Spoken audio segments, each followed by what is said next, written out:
After moving in together, my husband's parent demanded a spare key, saying, "I need access whenever I want." My husband nodded, "Just give it to them." I remained silent, but made my own plans. When they barged in unannounced last Sunday, they froze in horror as they came face to face with my attorney, who calmly said, "This is exactly the evidence we needed." Their faces paled when they realized what they'd done. I'll never forget the look on my mother-in-law's face when she walked into our living room that Sunday afternoon. She'd used her spare key, the one my husband had given her against my wishes, expecting to find me alone or perhaps catch us in an intimate moment. Instead, she froze mid-step, her husband bumping into her from behind. "Barbara, what are you doing in my son's house?" she demanded, recovering quickly and switching to the authoritative tone I'd grown to dread. But it wasn't me who answered. The distinguished woman sitting beside me on our couch closed her leather portfolio with deliberate slowness. "Actually, Mrs. Collins, I believe the question is, what are you doing entering this home without permission or prior notice?" My attorney's voice was calm, but carried an unmistakable edge. "This is exactly the evidence we needed. Thank you for making our case so straightforward." The color drained from both their faces. My father-in-law grabbed his wife's arm, suddenly understanding the gravity of the situation. "Diane, I told you we should have called first," he muttered. My heart pounded, but for the first time in months it wasn't from anxiety, it was from vindication. The trap I'd set had worked perfectly. It all started 3 months ago, just after James and I moved into our first home together. What should have been the happiest time of our marriage quickly became a battleground I never saw coming. James and I met 4 years ago at a charity fundraiser. He was charming, attentive, and had this quiet confidence that drew me in immediately. After 2 years of dating and a beautiful but modest wedding, we'd finally saved enough for a down payment on our dream home, a renovated Craftsman with a wraparound porch in a quiet neighborhood. I'd always gotten along well with James's parents, Richard and Diane Collins. They lived about 30 minutes away in the same suburb where James grew up. Diane had always been particular, the type who rearranged the silverware when we invited them for dinner. But she'd always been respectful of our relationship, or so I thought. The first week in our new home was bliss. We painted the master bedroom together, arranged furniture, and spent evenings planning our future on that beautiful porch. Then came the housewarming dinner we hosted for both our families. "Barbara dear," Diane said, inspecting our kitchen cabinets while I plated dessert, "you've organized these all wrong. The glasses should be near the refrigerator for easy access to water." I laughed it off. "We're still figuring out what works best for us." "Well, I raised James. I know what works for him." She began removing glasses from the cabinet. James walked in as I was about to object. "Mom's great at organizing," he said with a shrug. "Maybe let her help?" That was the first red flag I ignored, James's instinct to defer to his mother rather than support my decisions in our home. I didn't realize then that this pattern had been established long before I came into the picture. James was an only child, raised by a mother who micromanaged every aspect of his life, and a father who found it easier to acquiesce than argue. James had developed a deep-seated need to avoid conflict at all costs, especially with his mother. When faced with tension, he would immediately look for the path of least resistance, usually at my expense. If you've ever felt your boundaries being slowly eroded by family members who don't respect your space, you're not alone. Subscribe to Reddit Family Sagas for more stories about navigating complicated family dynamics and reclaiming your power in relationships that test your limits. The week after our housewarming, I came home from work to find our living room completely rearranged. The couch that had faced our beautiful bay window now backed against it. The reading nook I'd carefully set up was dismantled, with my grandmother's antique chair relegated to a dark corner. Surprise! Diane stood in the center of the room, hands clasped together. "I let myself in with the spare key Richard keeps for emergencies. This layout is much more practical. James always preferred open spaces growing up." I stood frozen in the doorway, my house keys still dangling from my finger. "You came into our home while we were both at work?" "Don't be dramatic, Barbara. I'm family." She waved dismissively. "James will love it," and he did. Or at least he pretended to. It's different, he offered that evening, avoiding my eyes. Mom was just trying to help. James, she entered our home without permission. That's not okay, he sighed. She's always had access to my places. It's easier this way, trust me. 2 weeks later, Diane arrived unannounced during Sunday dinner preparation. I was making my mother's lasagna recipe when she swept into the kitchen, immediately opening the oven. Oh dear, you're using far too high a temperature. And is that pre-grated cheese? James has always been sensitive to preservatives. She reached for the oven dial. I blocked her hand. This is my mother's recipe, Diane. I've made it dozens of times. Well, my son didn't marry your mother, did he? Her smile remained fixed, but her eyes hardened. James, honey, tell Barbara how you like your mother's lasagna. James looked between us, his face tightening with that familiar, conflict-avoidant expression. Mom's lasagna is pretty great, he mumbled. The final straw came on a Saturday morning. James and I had slept in, enjoying rare, intimate time together. We were still tangled in the sheets when the bedroom door swung open. Rise and shine, you two. Diane stood in our doorway, shopping bags in hand. I brought breakfast and, oh! She made a show of embarrassment that didn't reach her eyes. I didn't realize you were still in bed at 10 a.m. When James lived at home, he was always up by 7. I clutched the sheets to my chest, mortified and furious. James just laughed awkwardly. Mom, maybe text next time? Of course, darling. I'll just get breakfast started. You two, finish up. She closed the door with a knowing smile. Later, I confronted James. This has to stop. Your mother can't keep barging in whenever she wants. She's just being helpful, he insisted, though I could see uncertainty in his eyes. That's how she shows love. It doesn't feel like love, James. It feels like control. 3 months after moving in, Diane and Richard came for dinner. I'd been careful to prepare everything to Diane's exacting standards, hoping to avoid criticism. We were clearing dishes when she dropped her bombshell. James, your father and I need a spare key to your house, she announced, as casually as if asking for a glass of water. I nearly dropped the plates I was carrying. Why would you need that? Diane didn't even look at me. In case of emergencies, and I need to check in whenever I want.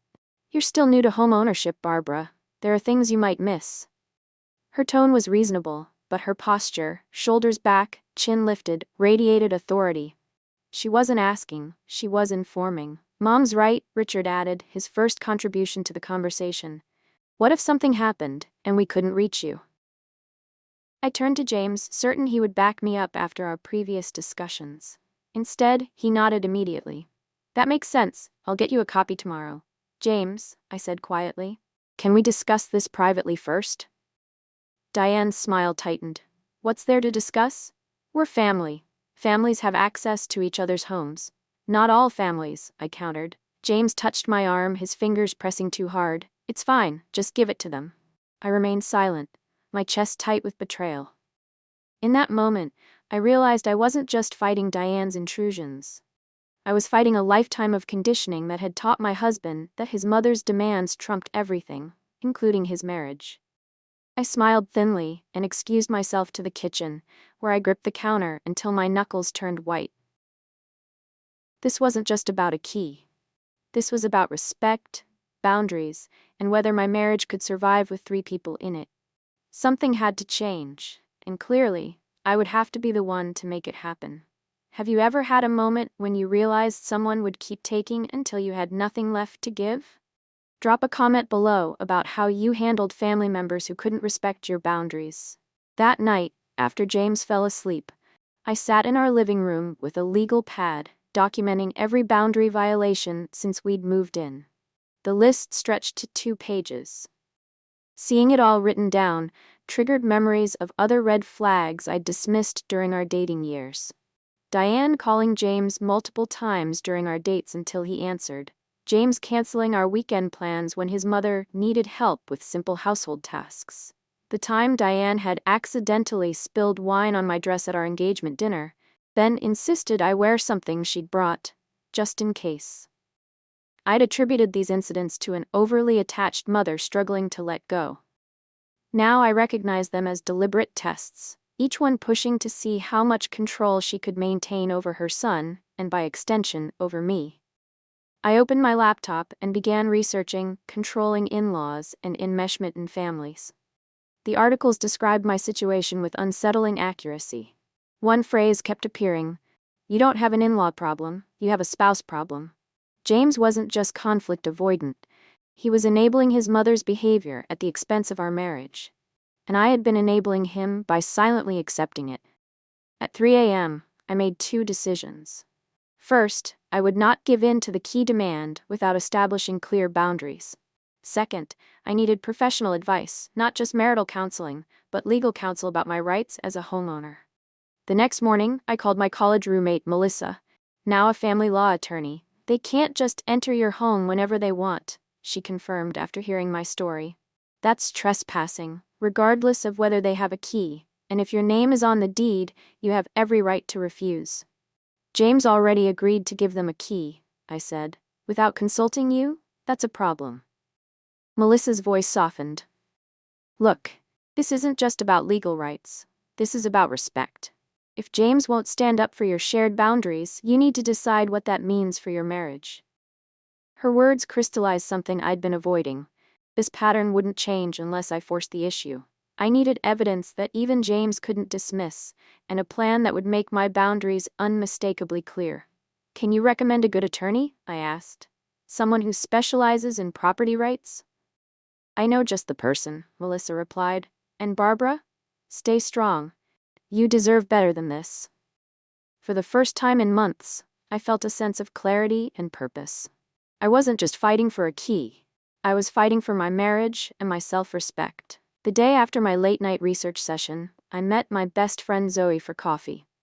Unlike my other friends, who had tired of hearing about my in-law problems, Zoe had experienced something similar with her husband's family. "So he just agreed to give them a key? Without even discussing it with you first?" Zoe's eyebrows shot up as I recounted the previous night's dinner. I nodded, stirring my untouched latte. "He doesn't see the problem, says I'm overreacting." "You're not overreacting. My mother-in-law started the same way. Just checking in turned into rearranging our bedroom furniture because she thought it would improve our marriage." Zoe leaned forward. I wish I'd put my foot down sooner. By the time I did, David was so used to her interference that our marriage nearly ended. "What did you do?" I asked. "I stopped trying to be nice.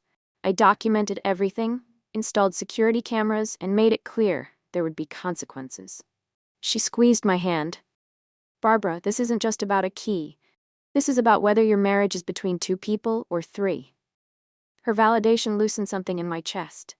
I wasn't crazy for feeling violated. "I've been researching homeowner rights," I said. "Since both our names are on the deed, legally they can't enter without both our permission." "Use that," Zoe urged.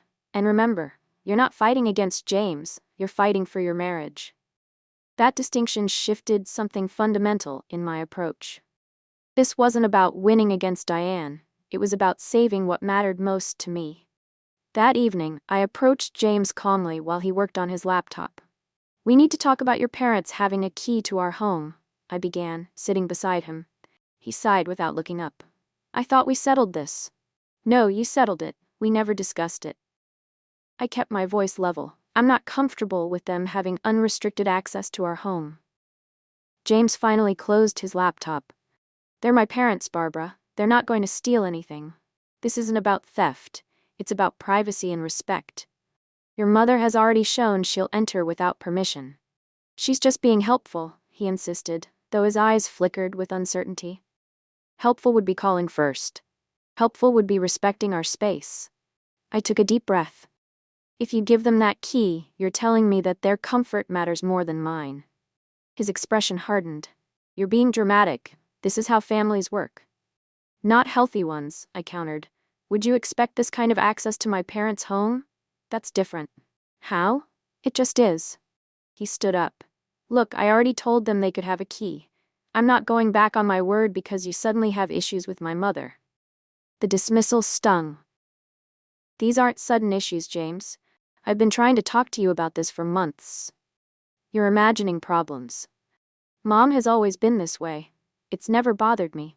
"It bothers me," I said quietly, "and the fact that you won't even consider my feelings bothers me more." He shook his head. You're overreacting.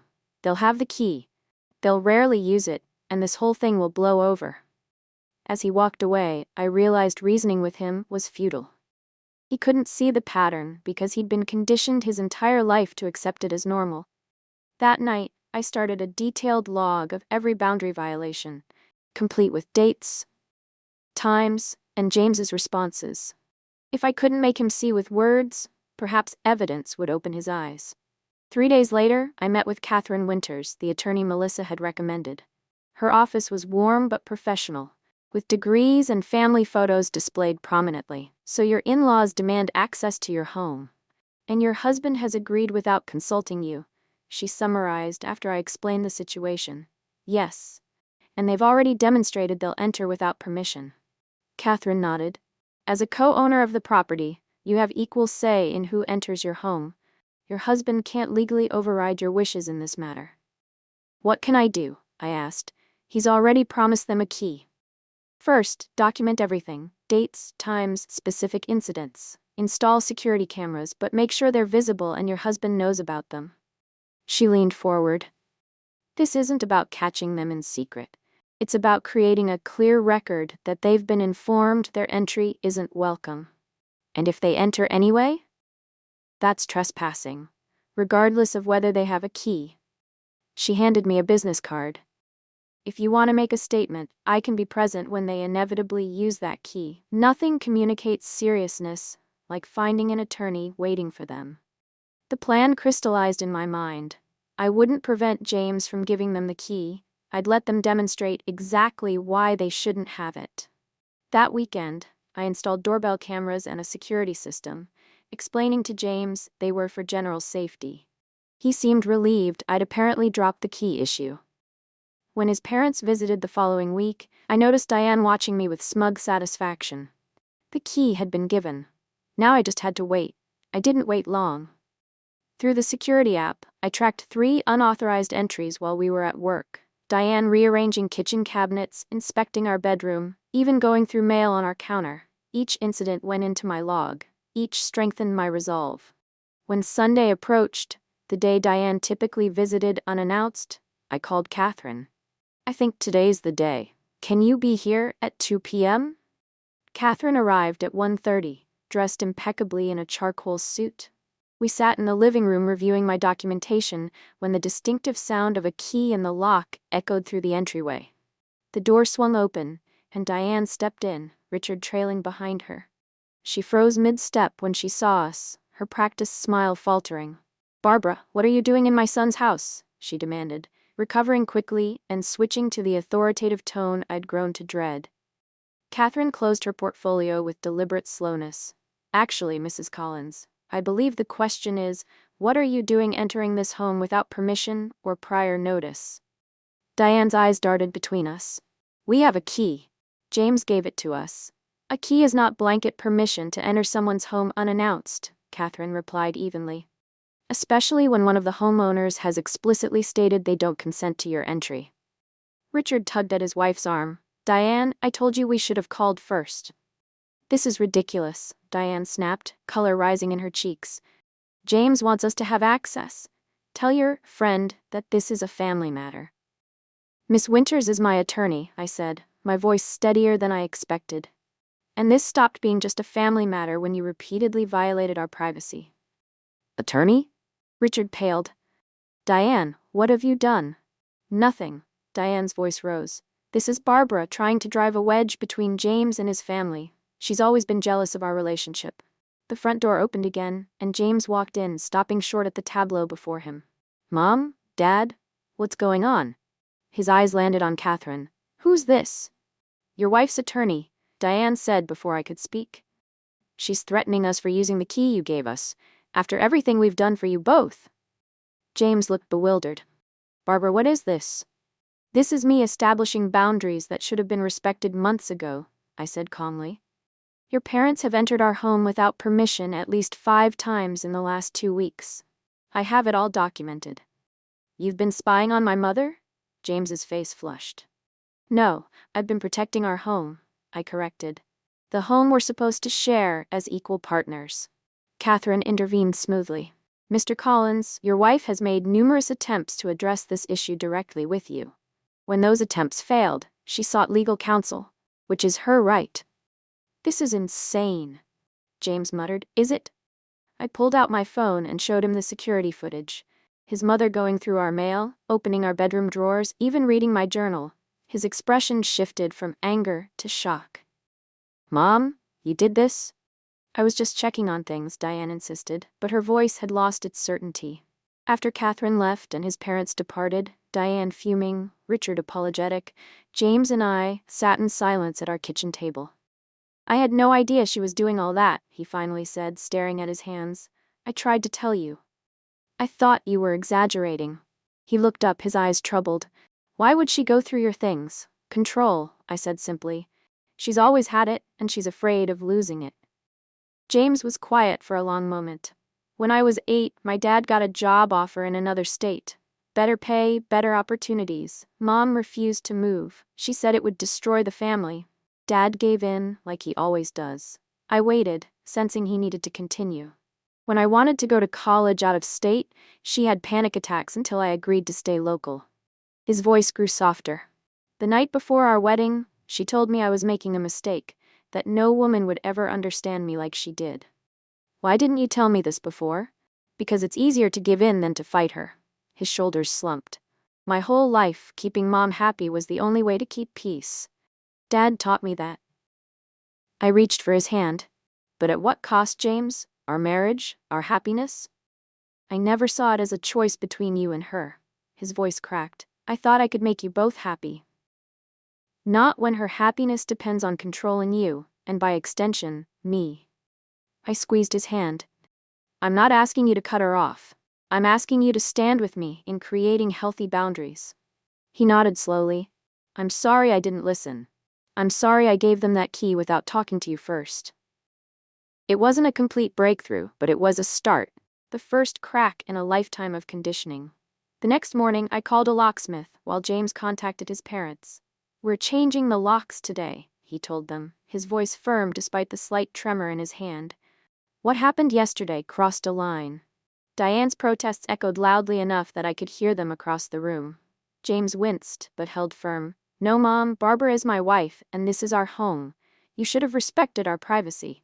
When he hung up, he looked drained but resolute. "She's furious, says I'm choosing you over family." "You're choosing our marriage over unhealthy patterns," I corrected gently.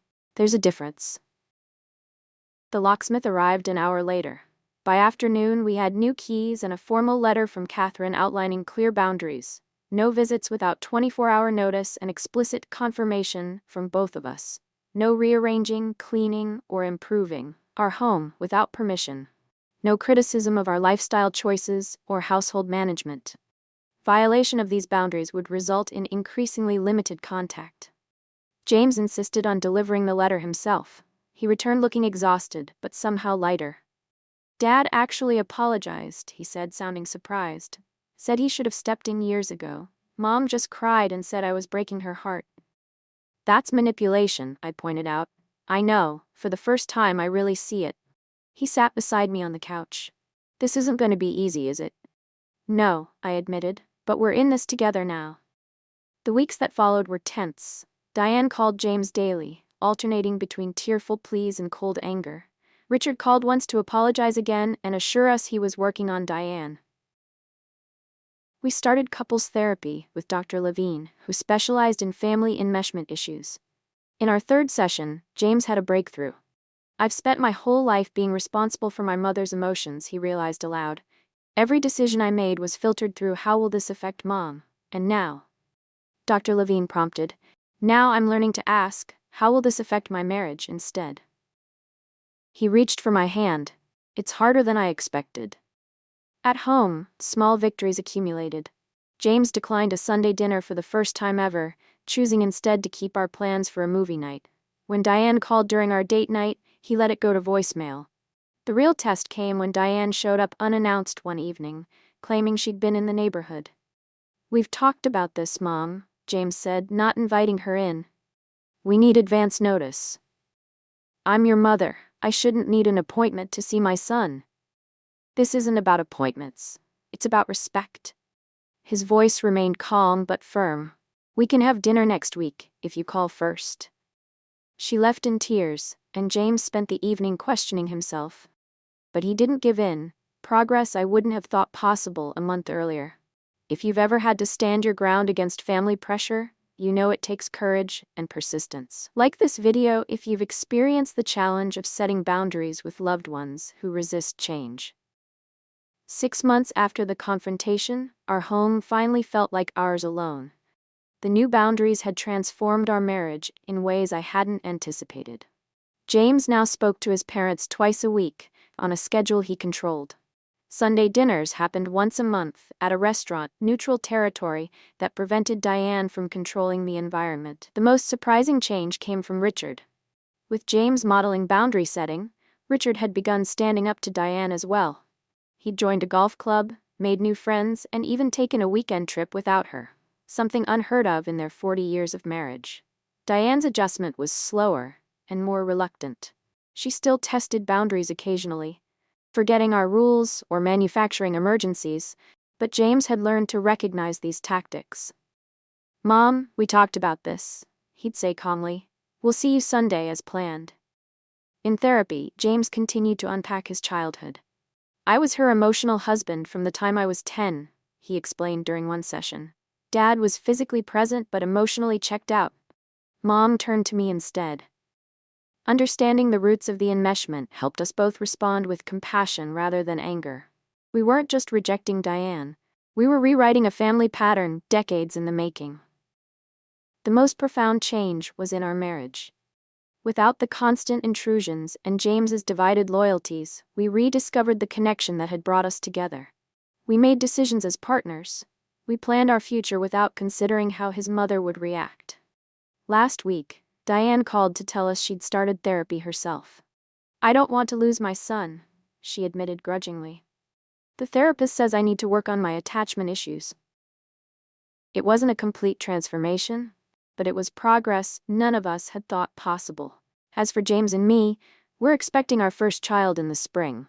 We've already discussed and agreed on boundaries for grandparent visits, a conversation that would have been impossible a year ago. Sometimes I think about that afternoon when Diane and Richard walked in to find Catherine waiting. It was a dramatic solution to a problem that had seemed insurmountable. But sometimes, when reasonable approaches fail, the only way forward is to create a moment of clarity that can't be ignored or explained away. The key to saving our marriage, ironically, was taking away the key that threatened to destroy it. If this story of reclaiming your family life resonated with you, please subscribe to Reddit Family Sagas for more journeys through complicated relationships. Have you ever had to take drastic measures to protect your boundaries? Share your experience in the comments. Your story might be exactly what someone else needs to hear to find their own courage.